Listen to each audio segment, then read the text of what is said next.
Kosa letu ni nini? Kama mtu hampendi anayeongoza, tustahamili tu. Mioyo yote imeumbwa na stahamili.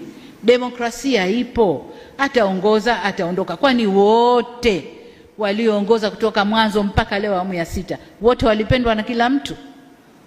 Nchi ilivurugwa. Sasa kama humpendi Samia, hakuna sababu ya kuvuruga nchi. Kama humpendi kwa alivyo,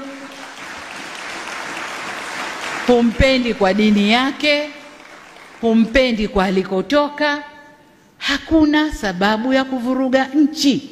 Katiba yetu, sheria zetu zipo. Nchi hii inaongozwa kwa katiba na sheria zetu.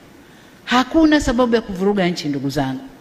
Kwa hiyo niwaombe sana, zile sumu zinazotiwa huko, mnapotiwa sumu tumieni akili zenu. Najua hakuna eneo baya la kumpata mtu kama dini. Unapomkamata mtu kwenye dini na ukamlisha ubaya wa mtu kwenye dini, unajenga chuki ya ndani ya moyo kuliko wanasiasa. Wanasiasa wakimharibu mtu, wanamharibu mtu kichwani. Kichwa hakiweki. Akija mwingine na zuri, ile baya litaondoka, zuri litaingia. Lakini ndani ya moyo likiingia, limeingia. Kwa viongozi wetu wa dini, kaeni kwenye mstari wenu.